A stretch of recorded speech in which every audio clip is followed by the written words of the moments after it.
There you go. Audio's fixed. Thank you for raising my attention again. Thank you. Welcome. Good evening, gladiators and suits. Thank you for joining us tonight.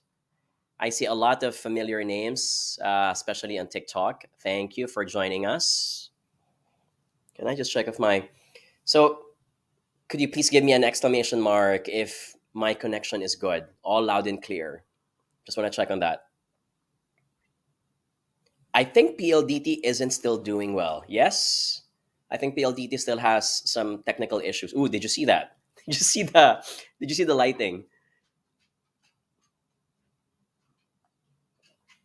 Still no audio. Wait, I think I already have good audio. Yes, I think I already have good audio. Yes, just want to check. I think I do, right? Don't I have that?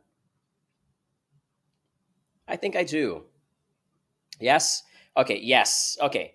Let's do an attendance check. Let's look at some folks on our screen. Jonathan says hello. Bonifacio Legaspi says yes. My audio is doing well. Helena says also hello. We can hear you. Rex says hello. Good evening. Yvonne says good morning. Yvonne, could you tell me which time zone are you in? And let's try to look at other folks as well. Okay, how about folks on TikTok? Could you please give me an exclamation mark if you're all ready to start our session? I would love to see your answers, please. Could you please type your name, your city, whatever it is, your country? I would love to see that, please. Just want to check people's, how do you call this? Oops, wait. There you go. Finally seeing people as well. So looking at TikTok, I see Michael is from Quezon City. Thank you. Good evening, says Baste from LinkedIn. Learning and Development Officer from Baguio City. Thank you for joining our session tonight. As usual, gladiators in suits, our topic is running out of motivation for work. So I'm going to ask you now if you can start. Let's get this done. Let's get this started. Let's get the ball rolling. Please start typing your questions now about motivation.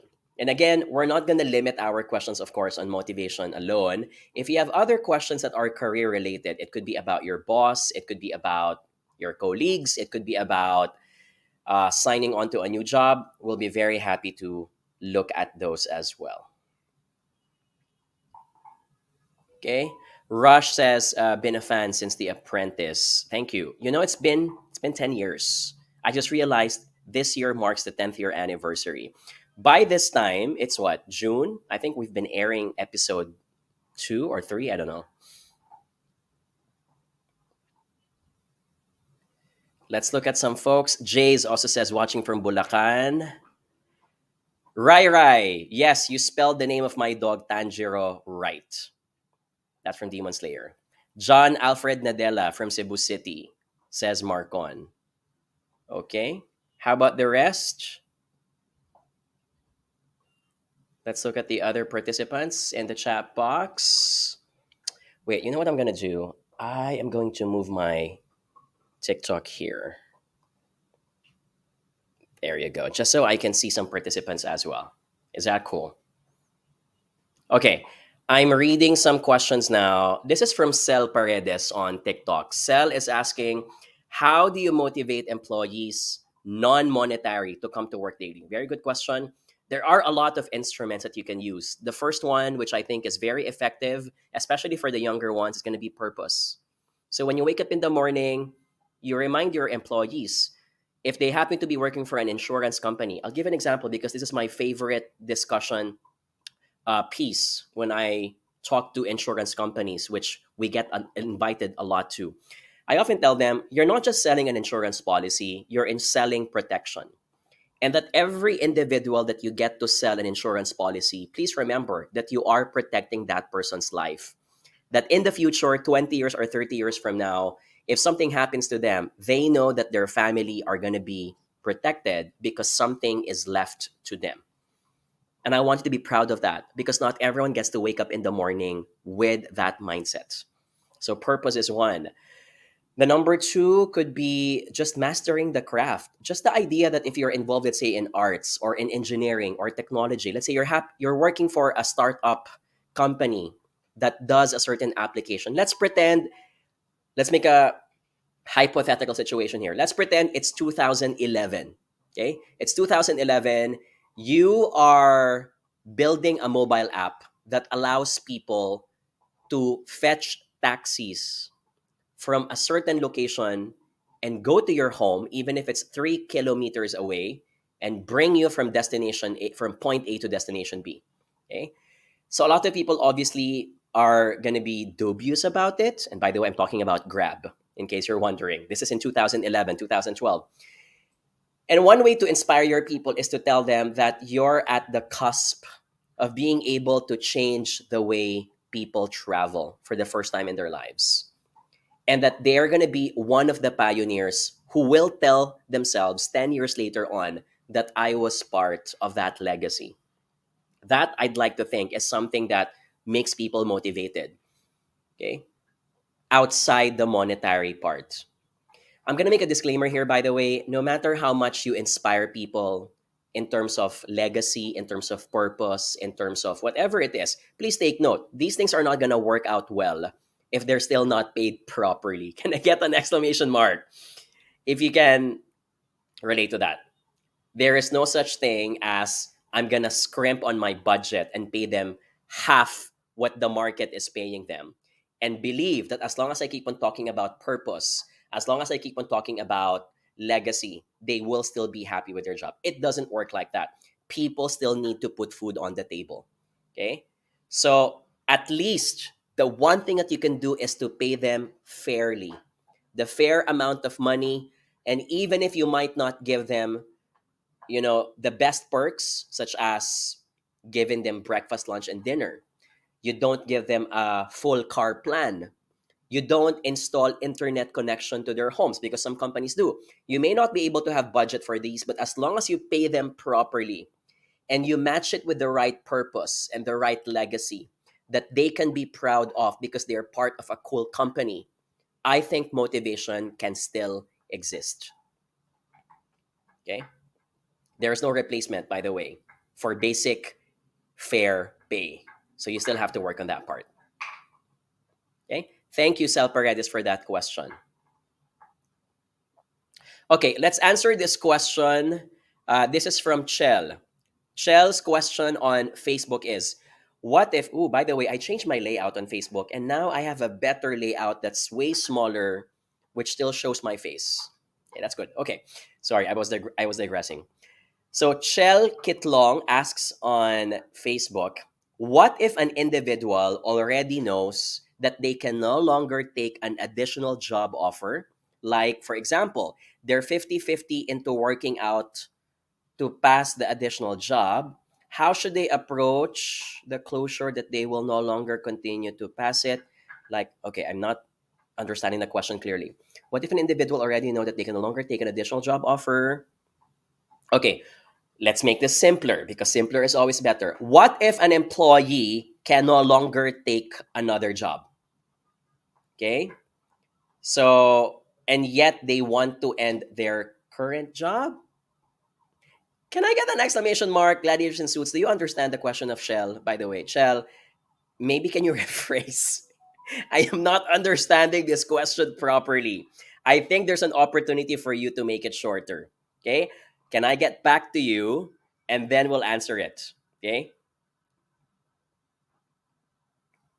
Okay? I think there's an opportunity for you to shorten this. In the meantime, let me cover questions on TikTok. I hope that's okay. Okay, someone's asking me. Let's answer this. Jonathan, is there any difference or have you ever felt the difference between Filipino bosses and foreign bosses? Yes, of course. Number one, culture dictates it. I think Filipinos in general are more reserved. We do not like confrontation. So we have a tendency, if we have conflict with someone, we tend to apply the silent treatment approach. Silent treatment approach we're in. I'm not going to confront you. I'm not going to directly tell you what my issue is, but I am guessing and hoping that because I am not giving you the right attention or the longer duration of attention, you will magically think that I have an issue with you. I think a lot of Filipinos are like that. Compared to some foreigner bosses, and I'm talking about the Western culture, for example, they're more direct to the point. If I have an issue with you, I'm going to say it to you because it needs to get corrected. So this is the part that I appreciate more. I think we can learn a lot from our foreign counterparts because in business transactions, you want efficiency. You want to be able to get the job done as quickly as possible. And the only way to do that is through open communication. We don't want people to second guess our feelings. We don't want people to be the one to ask you, hey, is there something wrong? We want people to be open and direct and say, I need support. I need help. I think someone's bullying me. I think someone is not giving me the right assistance. Say it. We will not be able to guess your issues in life. Okay? Not everyone is able to read your body language also right.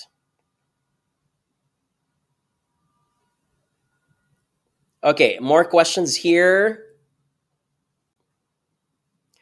Ray Del Rosario is asking, is there any way to change company culture? Yes, you can, but it's never going to be overnight. It takes a lot of years. Sometimes it also involves weeding out certain people, meaning there's going to be a point wherein if a big chunk of the employees have left the company and they comprise a big part of the culture can radically change.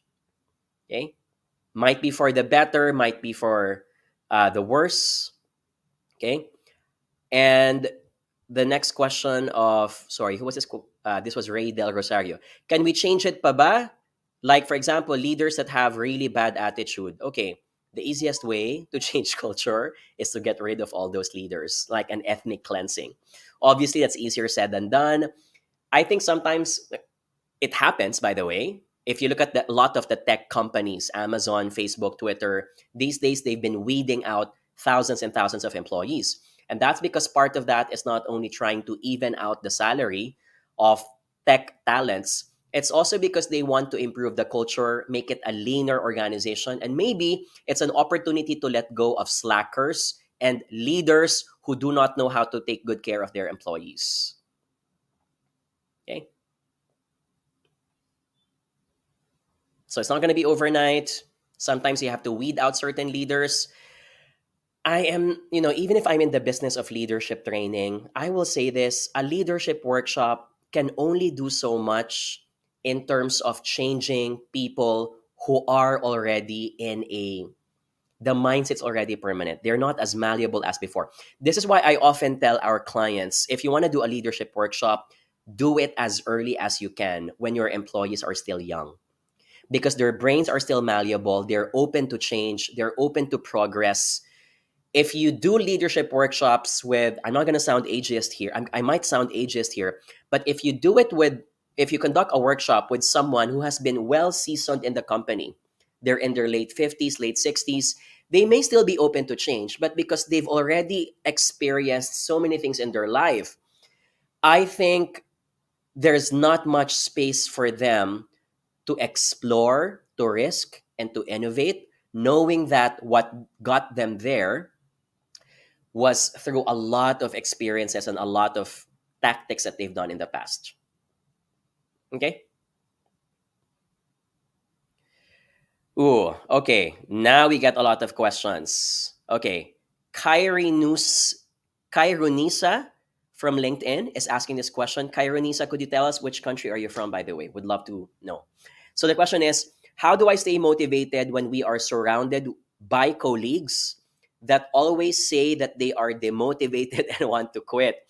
They are influencing my thoughts in some way. Unfortunately, the episode of quitting can be very infectious. I've done a really good video about this on TikTok, and I said every time one person leaves the company, it triggers other individuals to think the same way. Can I get an exclamation mark if you can relate to that? Gladiators in suits. I've experienced this many times. When someone leaves our team, it makes others think, someone was able to successfully leave. And maybe the problem of that person, why they wanted to leave, is because of X, Y, and Z. And I think those are the same problems as mine. If they were able to leave, that means I should also leave. I should also muster the courage to do the same thing. So, yes. And this is why I'm going to flip the coin. If you happen to be a leader and someone has resigned from your team, it is a warning sign that someone else might just also leave. So you have to check on your people. You have to check on yourself. It might be you who's causing everyone to do a exodus, right? A grand exit from the organization. Okay. Now, Kaironisa, if your question is it normal to feel this way? Yes, it is. Okay. But number two, if you feel that it's infecting and influencing that you also want to quit, I want you to go back to the reason why you started in the first place. Because people have reasons for leaving. You also have a reason for staying. Staying, such as how long have you been in the company? Have you been eyeing on that promotion? Are you leaving just because you think it's also good to leave for a greener pasture? Or are you actually better off staying because the company is treating you good and you have opportunities? You might just be able to catch a good project in the next few months. I don't think you should leave. Okay? I think you should only leave more than anything else if you have a bugging issue that you think will never be solved in the next 6 months or 1 year. An issue with your boss, an issue with a project, a toxic culture from the company, etc. Okay? So your feelings are normal, but you have to question yourself. Am I leaving just because everyone is? Or am I leaving because I really need to leave in the first place? Okay? Thank you for that question. Okay. Ooh, I really like this layout on Facebook, by the way. I'm able to put our font size is smaller, which means my face gets to stay. Sorry, TikTok folks, I know you might not be appreciating what I'm saying here, but I've been using StreamYard as my website for streaming in various platforms. Anyway, let's read this question from Baste. As an L&D officer, learning and development of did you guys see the lightning at my back? Because that's a window. As a learning and development officer executing motivational trainings and symposium in my company. Baste, have you ever invited us? I haven't. I think your name is not familiar, which means you haven't invited us yet. So I hope that you guys do. Okay. Anyway, it's hard to practically align all learnings in the operation, especially those who are tenured, who have acquired bad culture in their respective departments. So as someone who has been excellent in many motivational speaking engagement, can I get your practical tips on how to let EEs? By the way, could you please clarify what EE means? I think you're using a jargon that might not be familiar for everyone. Basta, could you just please type that in the chat box?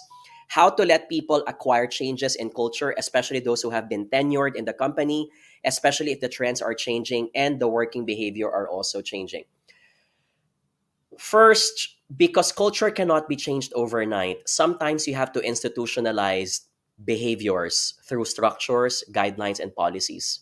And that might involve incentives, benefits, commissions, and penalties. When it becomes so normal and popular that people are using or doing that behavior, it, in the end of the day, becomes a habit. Habit becomes part of culture. So repetition of actions become habits. Habits become part of culture. So this is where you have no choice. My thinking is that there is no choice in fixing culture but to impose structures and guidelines for people to follow. You will never be able to make them impose a new culture just by telling them what the benefits are. That's not how our brains work. We are never incentivized just because we are told to do it. People will always ask the question, what's in it for me? Can I get an exclamation mark if you agree? I'll give an example. Let's say you're asking your sales folks to use a new software for selling a product.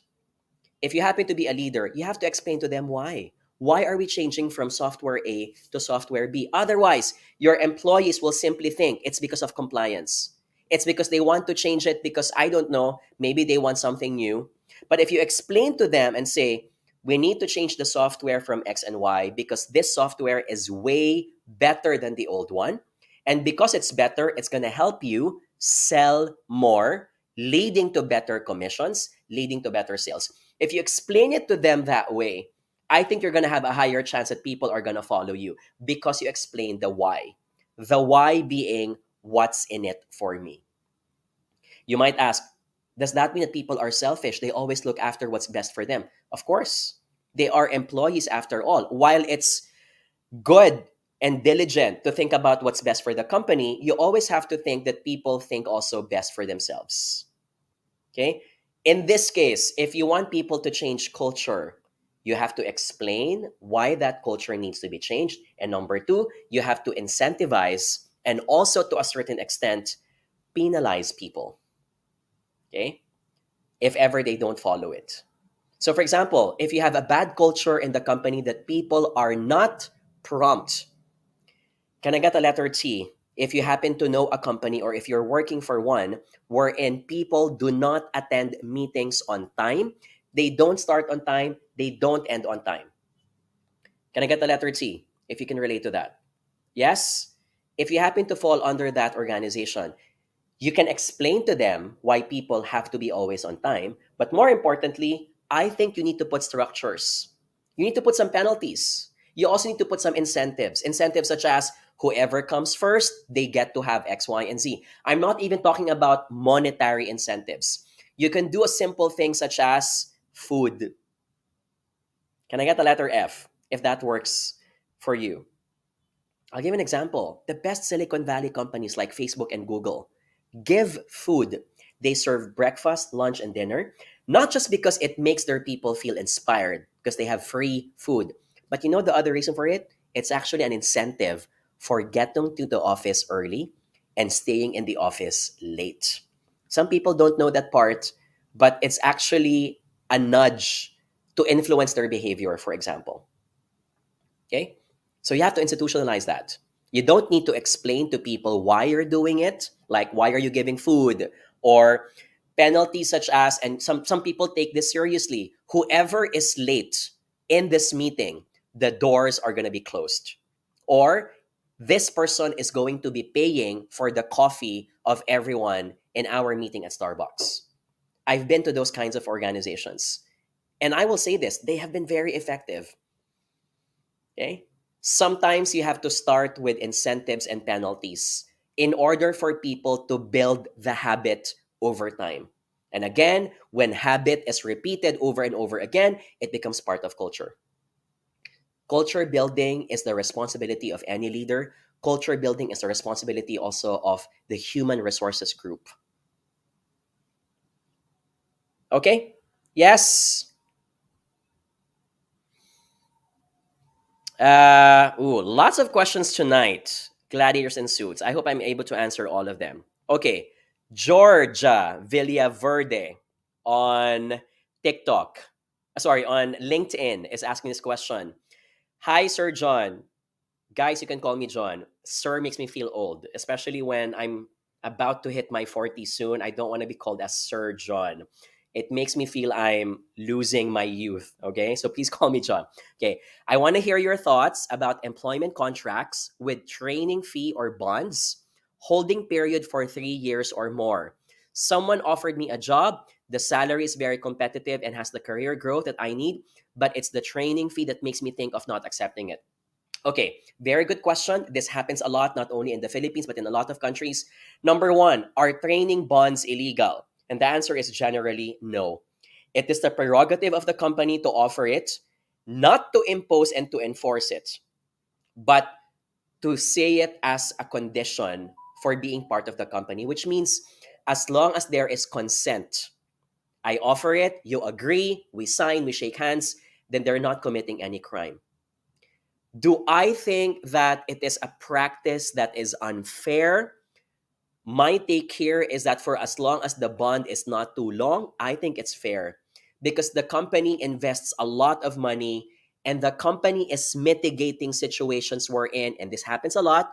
Engineers and IT professionals were in after you've spent thousands of US dollars on their training certification, they move on to a different company. So I can understand why this is a best practice. It's the same reason why some companies impose a non-compete clause, meaning if you're working for Procter and Gamble, there's a contract, for example, assuming that they apply this, wherein a clause states that you cannot work for Colgate-Palmolive or for Unilever simply because you are competitors, and if you move immediately to their company, you might be sharing confidential information. Okay?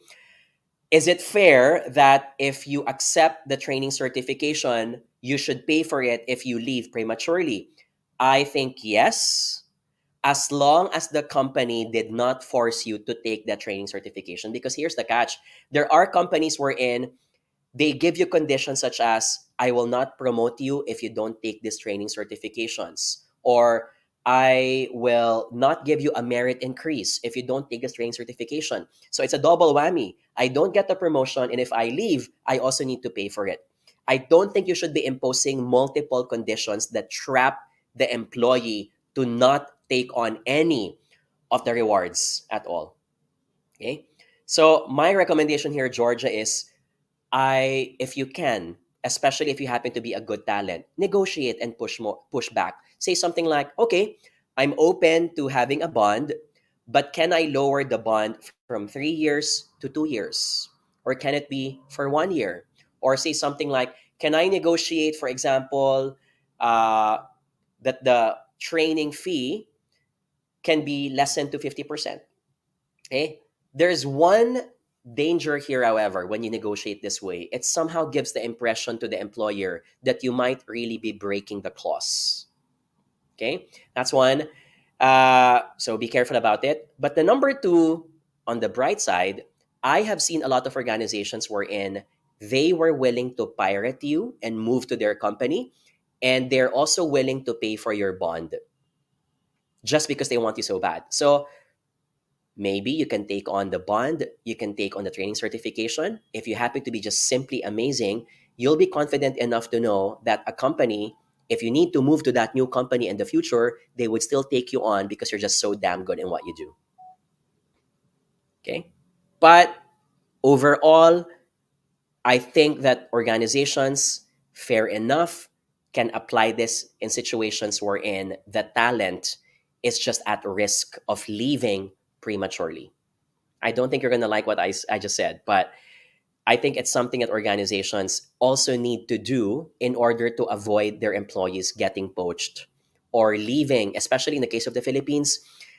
We all have a lot of talented Filipinos who happen to get certifications in the Philippines, but the moment they get it, they apply for jobs abroad, and that they've been more marketable simply because they've gotten these badges of certifications. Okay? Georgia, I hope you didn't got dismayed about my response. All is fair in love and war. Okay, let's answer some more questions. For Keeps on TikTok is asking this question. Is it okay to email your bosses regarding the behavior of your coworker, even though you keep telling it to them? Okay, first, if you have an issue with someone, I do not think that you should email. Neither you should send it as a chat, such as Facebook chat, Viber, or WhatsApp. Why? There are a lot of things that are going to be documented, and you might be held liable for what you say, and they might be taken against you. So, for any situation involving conflicts, always request for a one on one meeting as much as you can. After you have resolved the issue, that should be the only time that you should send the minutes of the meeting so that you get to document what was agreed on. Okay? And I'm talking about regardless of how high or how low the position of the person is.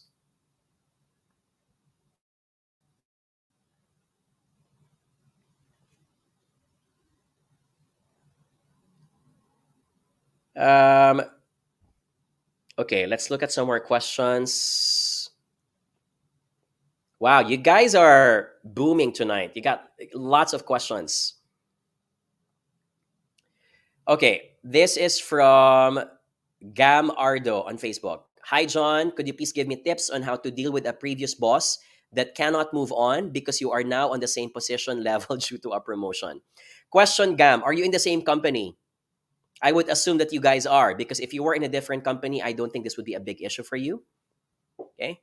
I would just shrug my shoulders, because if you as long as you deserve that promotion, chin up. You deserve it. You worked hard for it. You earned it. You should not let people drag you down. Remember, the cheapest seats in a movie house is where the booze also come from. Okay? So shrug your shoulders. Okay? Unless if you can, please specify to me what exactly is this boss doing to you that you can't seem to just simply ignore it as well. Okay, let's answer this question. I'm really loving the layout on Facebook. I wish I knew this earlier. I've been using StreamYard for what, 4 years now? I've only discovered this layout. It's easier in the eye, it's smaller font, still legible and audible, legible and readable. Okay, never mind. Sorry, I just can't get over. Okay, Francis Rosario is asking this question. What are your thoughts to consider acquiring motivation from your external environment in spite of working to your current environment? Sometimes it's easier to look for a positive idea, a quote, an action, or a person to be your motivation. It may happen sometimes, but is it really recommended? Just looking beyond it. Uh, is this a rhetorical question, Francis? Because my answer here is naturally yes. If you're running out of motivation, sometimes motivation to begin with is external. So it has to be a responsibility to be motivated by changing your environment. I'll give an example. I don't drink water a lot because I drink a lot of coffee. And that is not good for me and for my health because I get dehydrated a lot. And I sometimes get dizzy or weak. And it's simply because I am dehydrated. So to be motivated to drink is that I change my environment. Meaning, in my bedroom, there is a pitcher of water. In my living room, there's another pitcher of water. And I've placed in my kitchen area my water dispenser so close that I can be reminded to drink it all the time. That motivates me to drink. Those changes in my environment nudges me to change my behavior as well. Similarly, if you want to be motivated about succeeding in your job, for example, I think one of the easiest ways to get motivated is to always hang out and be friends with achievers. Meaning, let them talk about how they were able to achieve, how they were able to accomplish their successes. On a Friday night, even if you're drinking wine or beer or enjoying a steak or burgers and fries, sometimes it's just so inspiring that because they talk about it so casually, you think it's so normal, it becomes also normal for you and it makes you feel motivated that this is also achievable. That's changing your environment. And I think one of the easiest way is to stick it out with people who will pressure you in a healthy manner to change your habits as well. Okay? On the flip side, just be cautious because sometimes spending too much time, if everyone is a top performer in your circle of friends and you're the only one who hasn't been performing well, sometimes you might feel that you're getting left behind. So it might discourage you. For me, it's a matter of perspective. You might be the one who's left behind, but there's no way but up. And so I'm going to tell them, all these four friends inspire me and they prove to me that I can become like them as well. I will not feel competitive to the point that I want to drag them down. I want to be inspired and tell myself, I want to become like you. I'm going to work hard to become like you. Okay? Okay. Okay? Okay. Okay, Charles Paul on YouTube is asking this question. John, how do you motivate yourself if you are currently in the career track you always wanted when you wanted to start in the corporate world, but now you are burnt out and cannot seem to appreciate anymore? I would diagnose what's causing this feeling. So if I were to put some reasons and popular reasons of getting demotivated at work, number one, the nature of your job has become so common and so easy for you. You've mastered it. Even if you've crossed your eyes, right? You've covered your eyes, you can get the job done. It's so easy to the point that it has become boring. Can I get the letter B if you can relate to that? That can cause people to feel demotivated. That is also another sign of burnout. Burnout, by the way, is not just because of overdoing. Burnout can be caused by, I'm just not doing anything at all. I just feel bored. I feel useless. I feel like my potential is not being fully maximized. So cross that out. That could be the reason.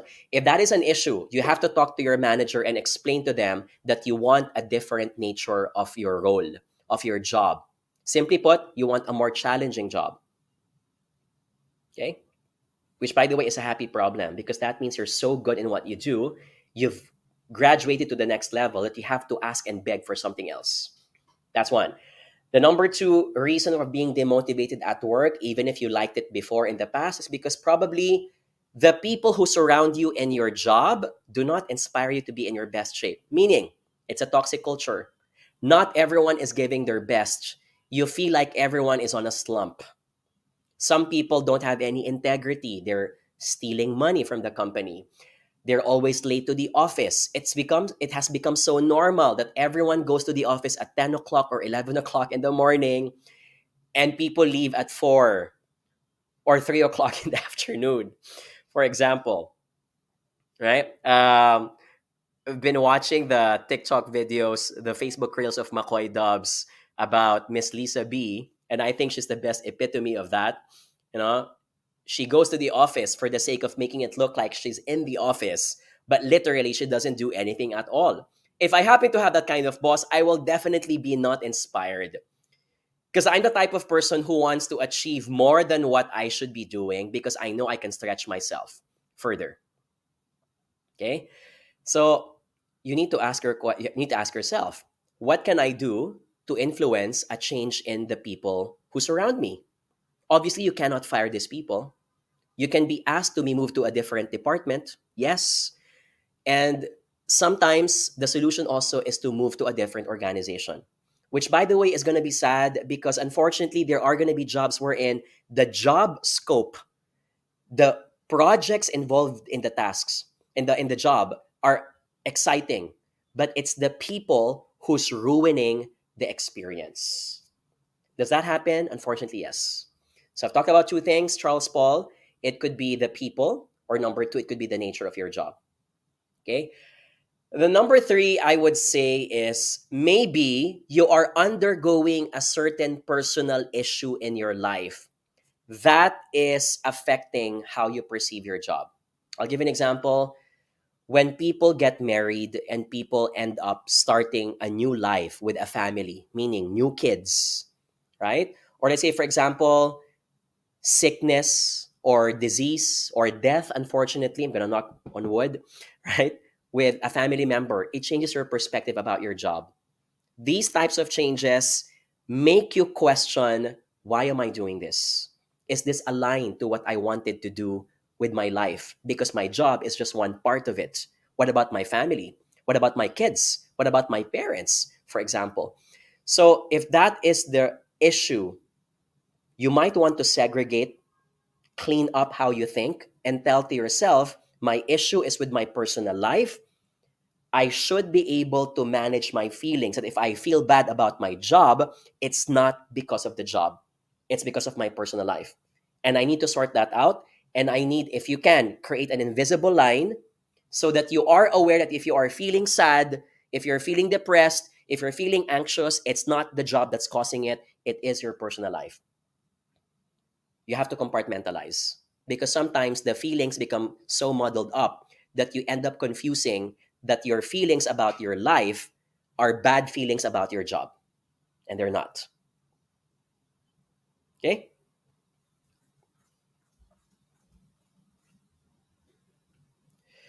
Okay. I hope I was able to answer your question, Charles. Would like to request also folks on Facebook, LinkedIn, YouTube, if you're learning something so far, are we learning something so far? Or if not learning, are we realizing or unlearning something so far? Learning is not just about discovering new knowledge. Learning can also be unlearning. Realizing that what you thought was the only way, you've discovered that there is another way, that other people are doing it differently, and you want to try it out also. Okay? So would love to get some likes from all of you. It will help us improve our algorithm. We'd also like to thank our folks on TikTok for we've got 4,300 likes so far. We'd like to get more likes if you can. It will help us reach out to bigger audiences. Thank you. There you go. Kayo ha, Facebook and LinkedIn and YouTube folks, pag di pa kayo sinasabihang mag-like, di kayo nagla-like. Kayo talaga, I wish you can give us more likes. That's the only thing that we're requesting from you guys. Okay? Ayan, nagalit na tuloy si Jonathan. Okay.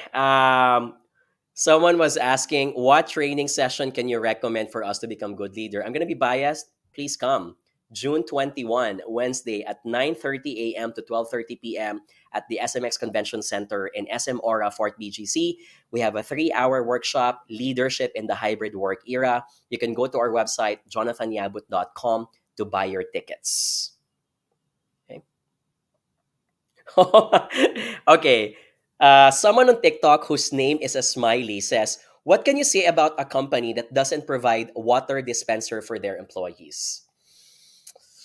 Oh, I cannot say that it's a red flag because, to be fair, water and food is not something that organizations are required to give to their employees. I will say, however, that as an employer, if I had my own office, I think that water is the first thing that I will invest on because I want my employees to feel that they are taken care of, not just in terms of the technical support, but also for their health. Because the healthier they become, the more they perform and the better they perform at work. Okay. My suggestion here is don't just complain. Raise it to your HR. Raise it to your boss. Okay. Worst case scenario, if the company doesn't really want to provide, and this has happened to one of my clients, I told the boss to try to initiate a program where people will put some amount of money. So you're going to be pulling amount of money to be able to buy yourself a water dispenser and a water gallon. And you know what the effect was? When they bought their own water dispenser and they subscribed to a water provider, the business owner felt so guilty about it that at the end of the day, moving forward, he volunteered that he will be the one to buy the water supply, the water, the blue gallon every month, every week. So maybe it can work that way. Of course, I don't think you're working for an amazing company at all. Not at all if you had to be the one to pay for your own water. Okay? I mean, airlines give you free water. Okay? When you pay for your flights. What more for offices where you're there? And airlines, a flight is only what? A 3-hour flight, 6-hour flight. You're in that office 8 hours a day. The least that you can do, I'm not even asking you to give free coffee, at least give water, right? Hydration significantly affects performance of people. The clarity of thought, dizziness, nausea, these things can be caused by dehydration. Okay, Corey Potts on TikTok is asking, how do you know that it's time to resign? I have a manager who is verbally abusive. I don't think there's any excuse for a manager who will speak with a foul mouth. No matter how many mistakes you have done, I don't think it gives anyone a license to strip you of your dignity by calling you names, by identifying and labeling you with words that aren't necessarily true about yourself. So I would do a one-on-one talk with my manager and I would explain to them how I feel whenever they call me that way.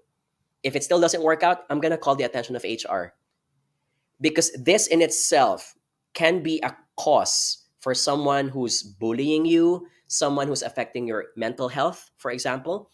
And if this person is doing it to you, I'm sure, likely, this person is also doing it to someone else. So it might be a cause for the low morale in the team or the organization. Don't use a silent treatment approach. You have to push back. And I know this, I think a lot of Filipinos are guilty of this. Sometimes you know that you're already on the right side, you have the right reasons to air out your concerns, but we still shut up because we're afraid that if we shut up, it's going to backfire on us. Sometimes you have to be the one to show your fangs.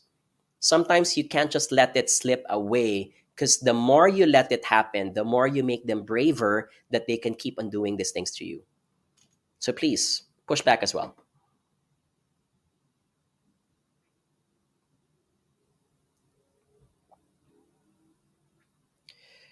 Okay, Nina Masangkay from LinkedIn is asking this question. What can you say about a company on paying a laptop bond for 1 year and returning the money when you have resigned? Ooh, I've never heard of this. Because in the first place, even if the money is going to be returned to you after you have resigned, the fact that they took away that money from you, which you could have used for something else. Okay. I'm not a lawyer, but can I ask you to just ask this from a lawyer? Because something tells me that this isn't right at all. I mean, I can make a business out of this. If I have 2,000 employees and I make them pay for a bond, I can get that amount of money, put it into a financial instrument, and earn interest from it. Right? By the way, can I get an exclamation mark in the chat box if you have never heard of this policy?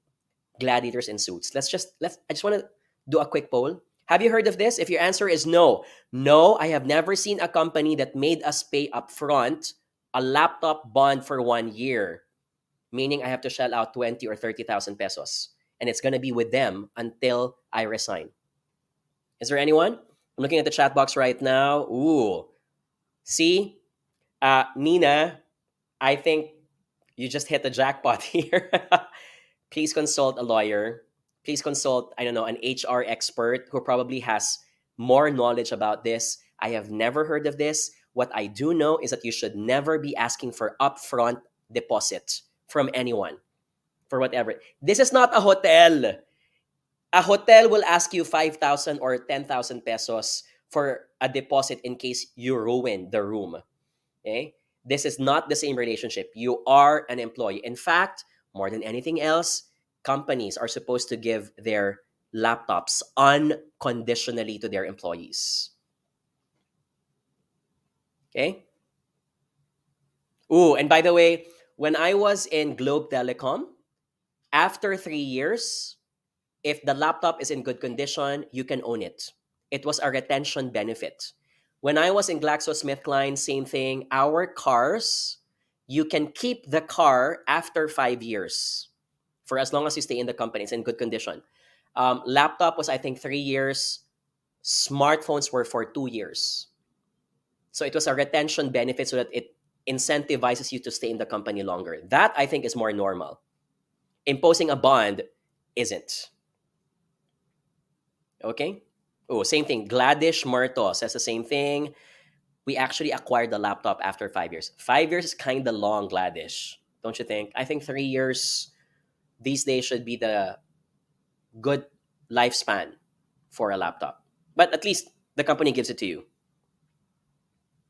Okay? LinkedIn user is asking this question. Is it right to ask for a company's feedback for hiring as you are also actively looking for opportunities? They offer a part-time job only, which is fine with... Is it right to ask for the company access feedback for hiring? Yes, you can. If you're referring to a recruiter who did not get back to you, or you assume that you are not at all going to be accepted for a job application, you can always ask. But remember, not all recruiters are going to respond.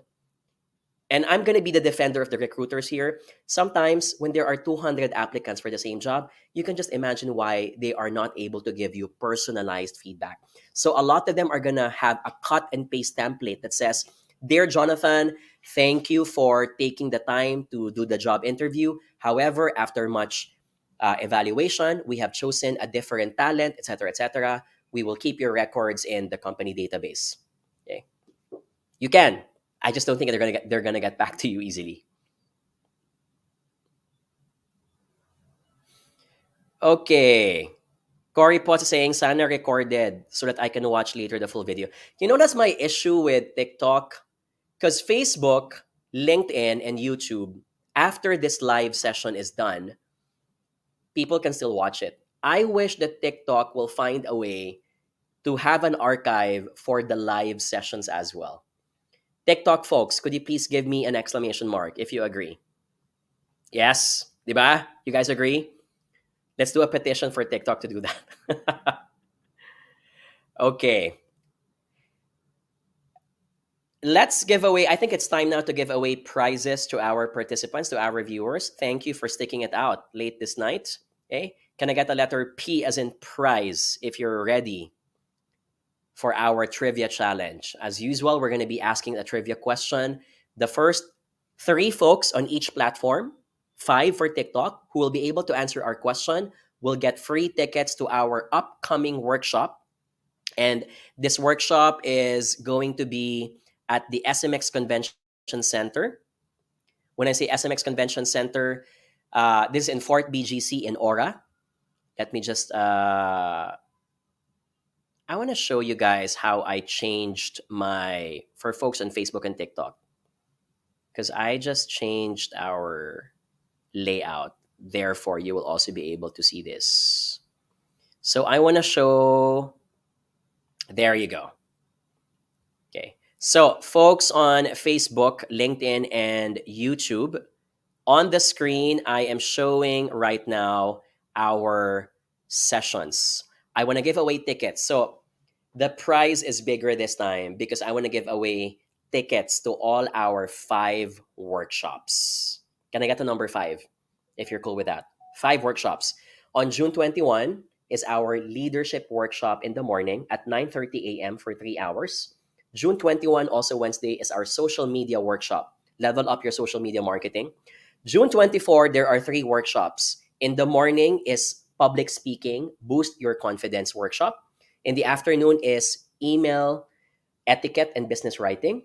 And in the evening, 5:30 to 7 o'clock in same venue is for one night only a motivational session to which I'll be bringing my very cute dog, Tanjiro, for a cameo. So you get to see him and he's going to ask for your hugs, by the way. And all the participants for that session on June 24, 5:30 to 7 p.m. Saturday will also get a free copy of our book, Everything Will Be All Right, which is this. Okay.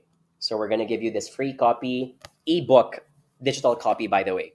So I'm going to be asking the participants now, if you guys are ready, could you please type in the chat box, which category would you like your trivia question to come from? Let's see that. Which category? Is there an entrance fee, says Daniel? Yes, there is. That's why we're giving away the tickets. So the ticket is 1,299 pesos per session. Okay, per session. So, but we're giving away free tickets because we want to give accessibility to our viewers who've been very loyal watching us for this session. You can go to our website, 𝗠𝗢𝗂𝗂𝗂𝗏𝗂𝗏.com, 𝗠𝗢𝗂𝗂𝗂𝗂𝗏𝗂𝗂𝗏 to get your tickets if you're interested to buy. Okay?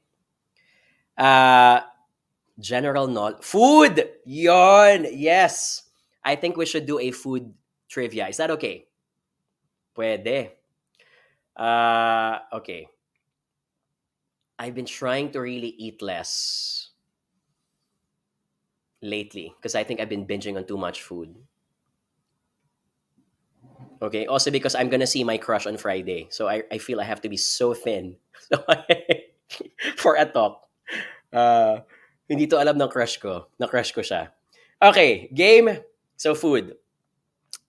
Okay. Suddenly I'm stumped. What question should I ask about food? Okay. I think we should. Yes. Okay.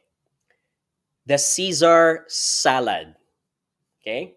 The Caesar salad, which I think is one of the most popular salads in the world, is named Caesar salad because it was named after this. Okay. What is this? Okay. The Caesar salad, which I think is one of the most popular salad. Okay. I'm looking at the chat box right now. Sabi ko na nga ba, I think a lot of TikTok folks are gonna answer it. A lot of TikTok folks are saying it's named after Julius Caesar. Nope. Not at all. Creative, logical, but that's not the correct answer, ladies and gentlemen. Okay. Where is it named after? I'm gonna float our chat box for a few more seconds. The Caesar salad is named after what? You'll be, here's a clue, okay? Here's a clue. Some people think it's named, it was invented in Europe. It's not. It's actually named, it is named from a European, but it's not named at all. How do you call this in Europe as a location? Okay. I think I'm seeing some answers now. Na Google search, I think some folks, searches on Google. But the correct answer is, first and most, it was named after a recipe of an Italian chef that is working for a hotel in Mexico. And that is Chef 𝗧𝗢𝗗𝗓. Congratulations to our winners. Ayan, 𝗧𝗢𝗓. Okay, so my winners are, ladies and gentlemen, on Facebook. Facebook muna tayo ha. Facebook, let me show this on screen. The first winner is Irene Dante. The second winner from LinkedIn is Bea Instrelia. Congratulations. Facebook again is James Strachan. Congratulations. Oh, see, I have lots of Julius Caesar responses. YouTube, Donna Abrakla. Also, congratulations. And then, same thing also here.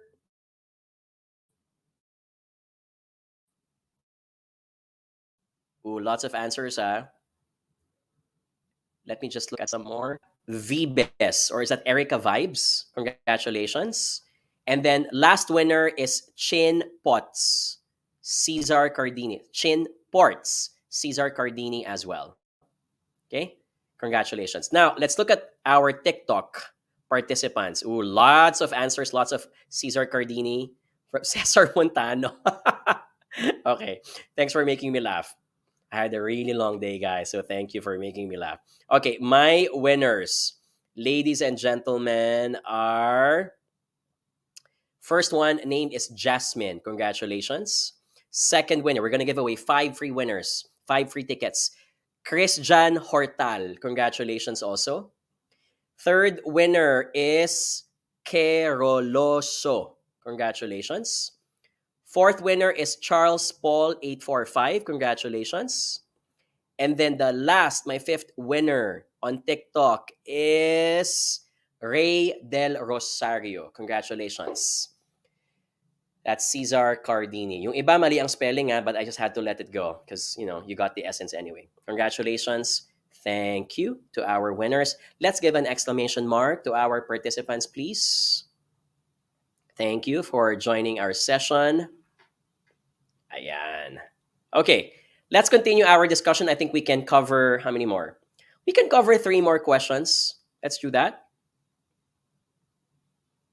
And if I have missed your question, may I request if you could please type it in the chat box or cut and paste it because it might have been drowned, after everyone's comments as well. Okay, you guys are ready? Come on. Oh, by the way, Chell, the one who asked me a question a while ago, have you modified your sentence already? I would love to answer your question because you were the first one to ask. I just couldn't understand it. Okay.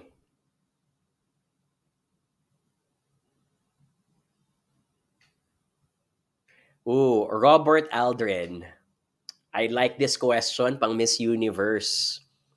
John, what would you choose? Is it money or passion? Easily, I think passion. Why? If you're so passionate in what you do, you will always find something that will deliver a good amount of money. Because when you're passionate in what you do, you become so good at it. You become extremely a master of your craft. And I think it's better to have that passion innate, as long as you don't lose that flame. You can have money, but if you don't like the things that you're doing, you can probably just waste it or spend it without having the right smarts, the right decision-making powers. So there.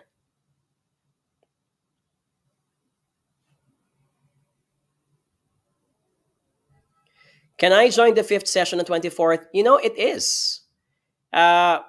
We said we're going to give away 5 free tickets. So by the way, all the winners a while ago, you get free tickets and a +1. Okay, a +1. By the way, for those who might be thinking that we're giving away all the tickets, please, as early as you can, try to win because I cannot give this every day anymore. I cannot have an entire room with just all freebie winners. SMX is going to get mad at me for that. Okay, so we probably are going to stop giving away tickets by the end of the week. Okay, which means I'm going to strongly encourage you, if you want to win tickets, please join our sessions as much as you can. This doesn't happen every night at 9 p.m. because sometimes we have other things to do, but we try to be live as much as we can. Same time, same day. Oh, Helena Garcia is calling out. Is there anyone who can be their +1 also? Maybe someone can ask you out for a date. Quickly, I want to answer this. John, what are the signs that you are not motivated at your work? You don't give your extra mile. Someone is asking you to get the job done. You give exactly what's only being asked. So if someone is asking you, my favorite example is this. If I ask you to organize on spreadsheets a database of names and also the mobile numbers, if you're not motivated, it will take you longer time to do it. You probably will have a lot of mistakes and you probably will give excuses to do it. If you like what you're doing, you will not only input the name and the mobile number. If you discover that there are also email addresses, even if it's not being requested, you will even add it into the deck because you're just so passionate in what you do. You're motivated to get the job done. That for me is the biggest sign that you're not motivated at all. You don't speak up in meetings. You don't attend on time. You think you can be easily forgiven with what you do. You give the bare minimum. Just enough for you not to be fired, but it's not what employers obviously will want. Okay? So that for me is the best sign that you're just not motivated. You're not excited. You dread Sunday afternoon because you're just about to go to work the next day. You only love Thursday, Fridays, and Saturdays. You hate Sundays, for example. Oh, for people who are asking, by the way, how do we claim your tickets? Send me a private message in any platform that you have won. If you happen to have one from YouTube, please message me on Facebook or Instagram. You guys know how private messages work, right? So please do.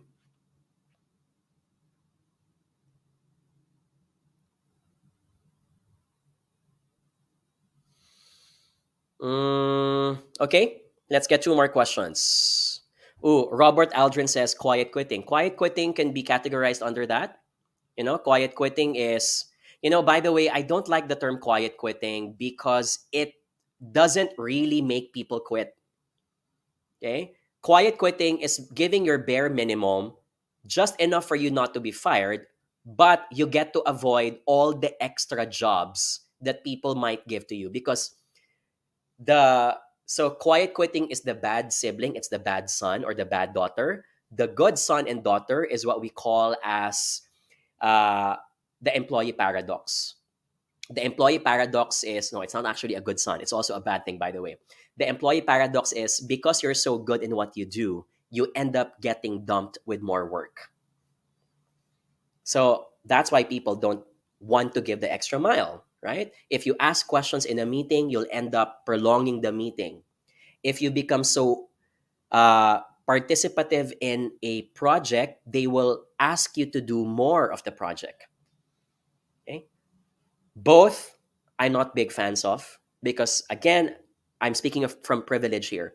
I'm the type of person wherein, as long as you promise to me and you commit to me that you will give this to me if I get it done, I will get it done.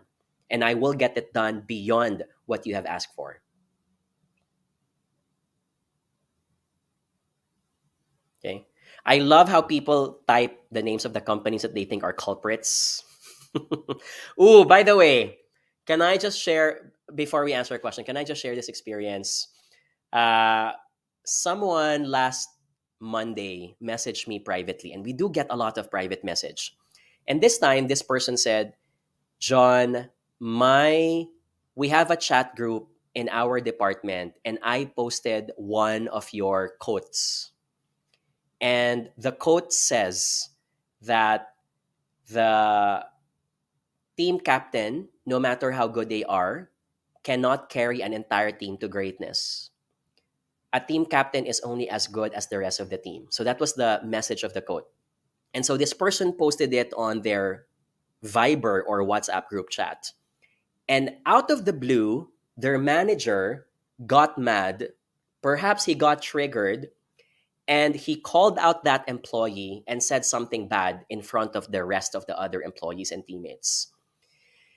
So my fury, and here's where I had to explain to the person, you're not naming anyone. I think you're talking about teamwork and why it matters. I think what rather happened here is that your boss felt guilty that you were trying to make it look like that you were talking about him as the team captain. Now, if you genuinely tell me that you did not have that intentions, then that's good. But if your manager thinks that he was the one na pinaparinggan, that he was the one that he was being talked about, unfortunately, that's his problem, not yours. Can I get an exclamation mark? uh, you see, I get these problems always. Sometimes I feel like I am not the culprit here. I'm just here to motivate and inspire people. If someone gets triggered, that's not my problem. So I told this person who messaged me, I will recommend that you talk to your manager, heart to heart, one on one conversation, and explain to them that you had an honest, sincere intention of celebrating the importance of teamwork.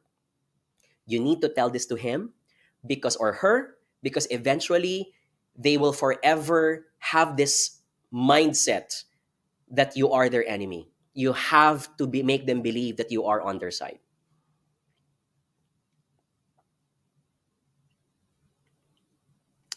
Ooh, I like this question from TikTok, from Jana, from Jan Alberto 05.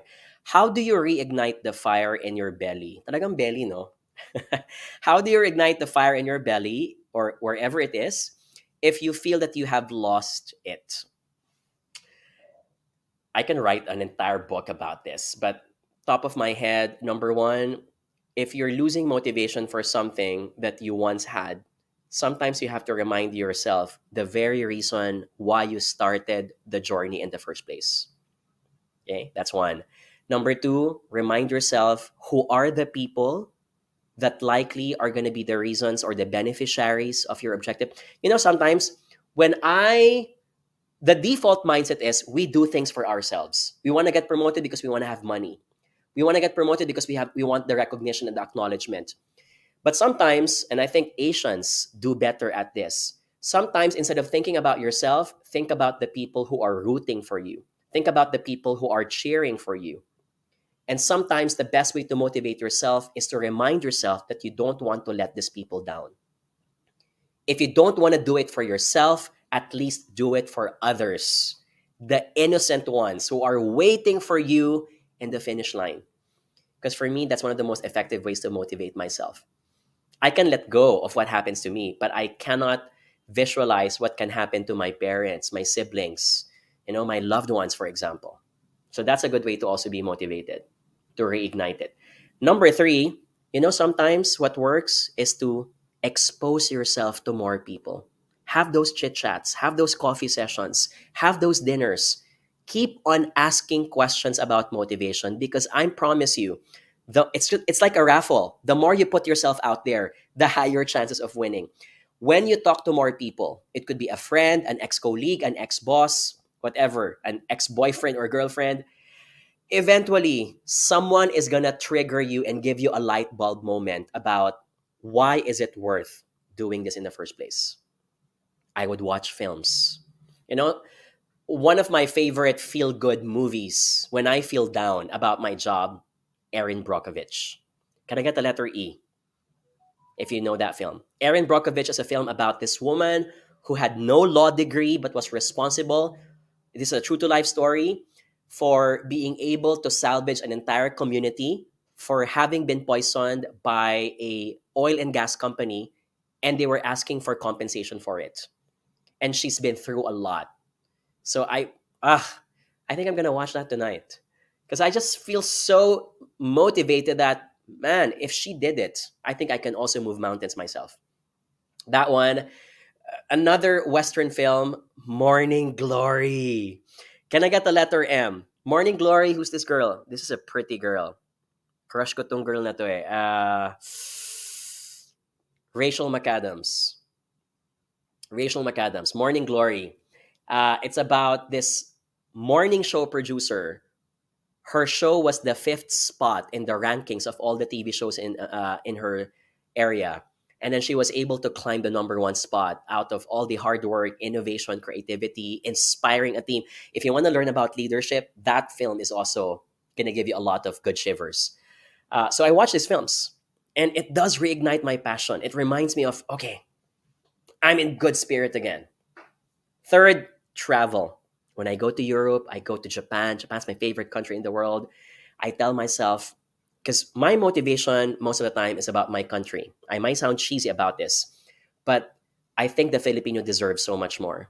So when I go to countries like Japan and I see their very efficient train system, I tell myself, man, if I only get the opportunity, I will find a way to build the biggest, most expansive transportation system for Metro Manila, for Cebu, for Davao, and all these things. I get so inspired. And then I go to my laptop, I push my PowerPoint, my spreadsheets, and all these things, and I feel so alive. So there. Or last one, a person can reignite your passion, right? A person who will make you feel, I want to be like you. Could be your crush again, right? It could be uh, a role model like your ex-boss from another company or your current boss. It could be a celebrity. It could be someone that you watched on TED Talk. Because when you anchor your life to their achievements and you tell to yourself, I'm going to find a way to be as good as this person or surpass this person, I think it's a very good feeling. It's an overflow of endorphins as well. Okay. Cheer Negrilio says hello, watching from Tokyo. I'm excited because I'm going to be visiting Tokyo by end of the month. I cannot wait for that. I haven't been there for 3 years now since the pandemic. Yeah, Tokyo is my favorite city in the world. Okay.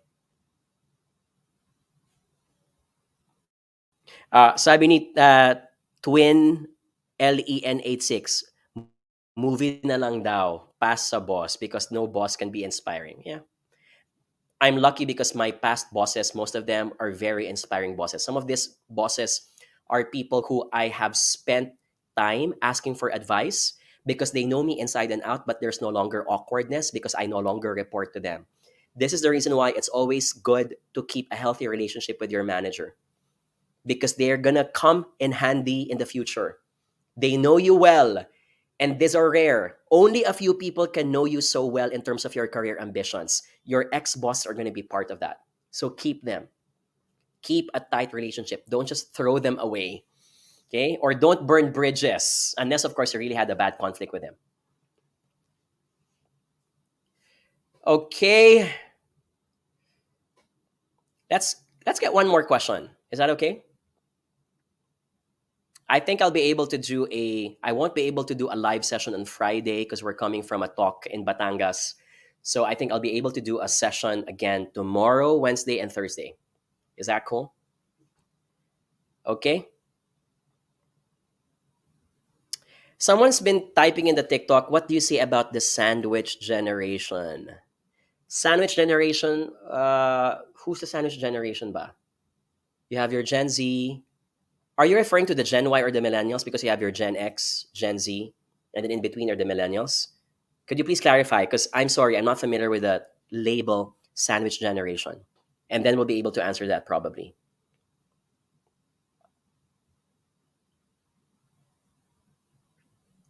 Uh,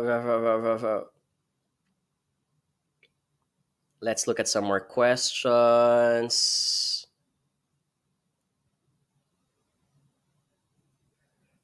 Someone saying, when are we going to release a podcast with Jet? I can't give you a date for our podcast. Thank you for reminding me. If it's your first time to hear about it, we have a podcast on Spotify. It's called From Grit to Great. So the way I'm talking and the way I'm, just bursting out loud, a lot of thoughts, it's the same thing that I do, but this time it's with my brother, Jed, who's an architect and a furniture designer. And we talk about career management and leadership. I don't want to give a date, but today's what? June.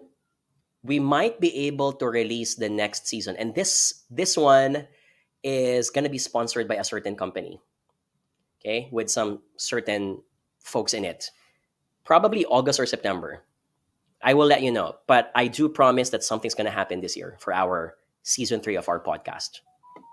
Thank you for reminding me, and thank you for helping me promote our podcast. By the way.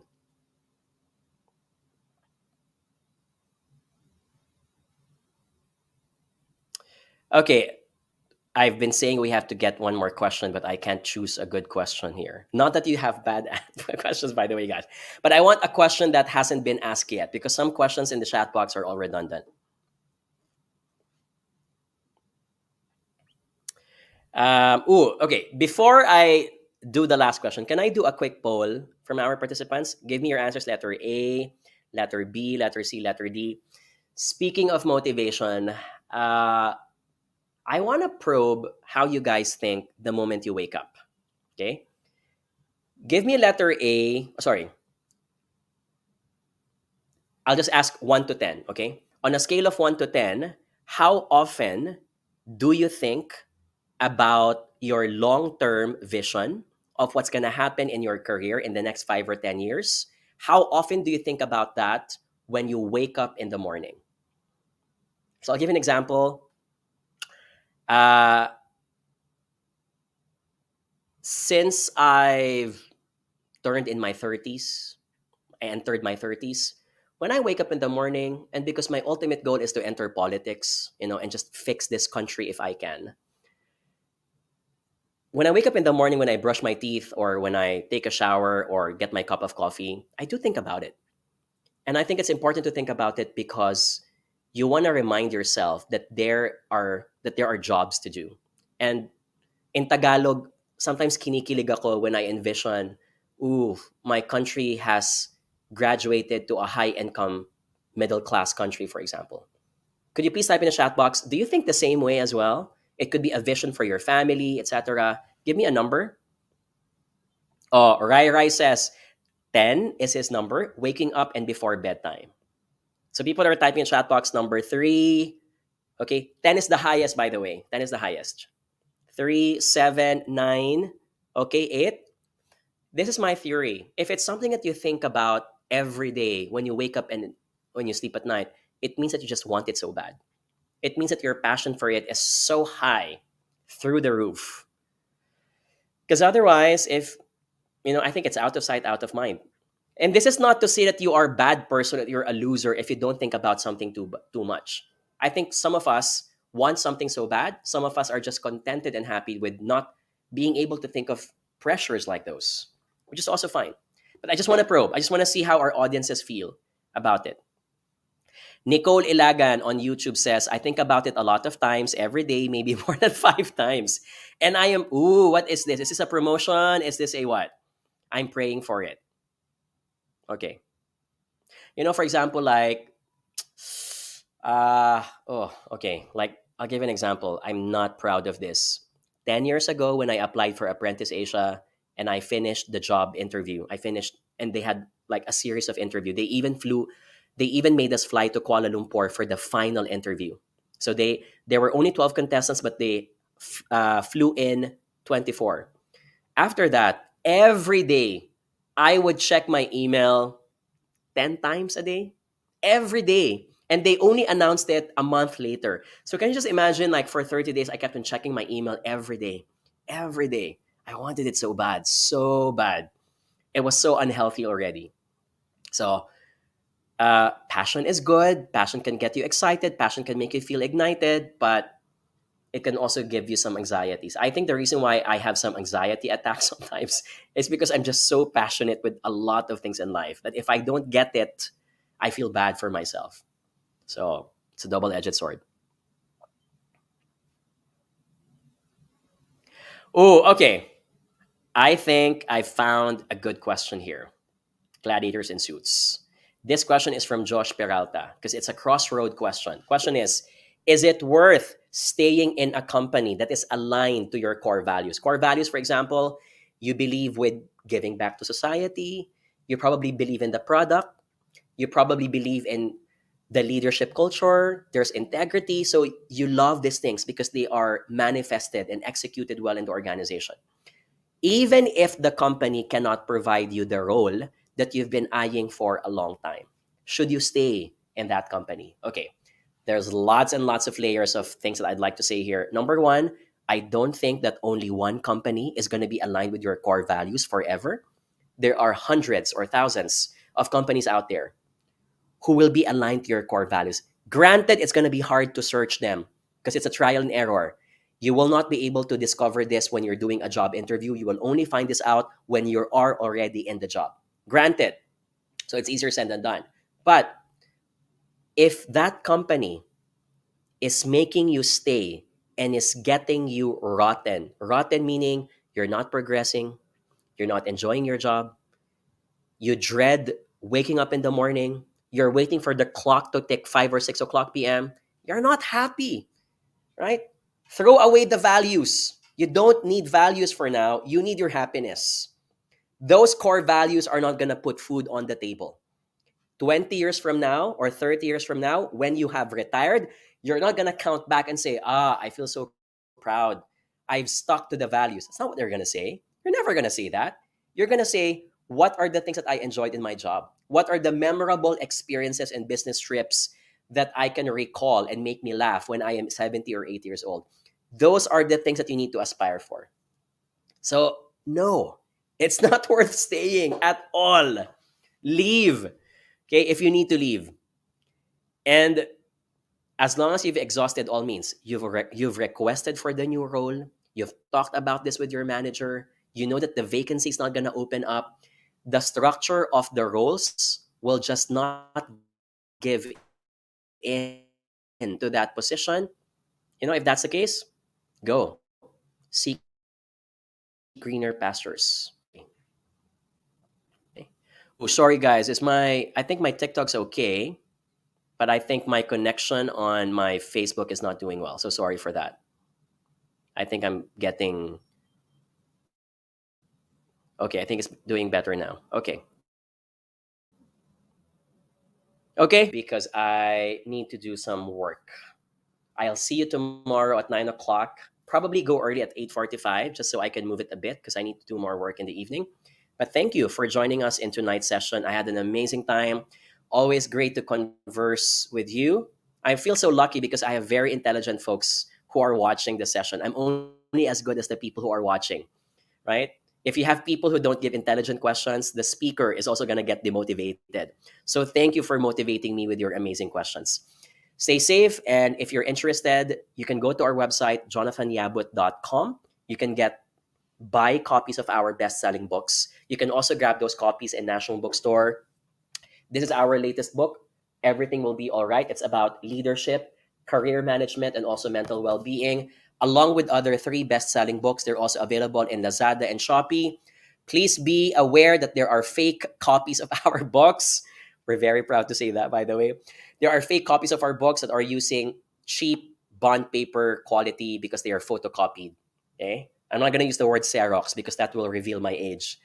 Go to our website or go to our official Lazada and Shopee store, or just go to National Bookstore and Fully Book to get the official authentic copies.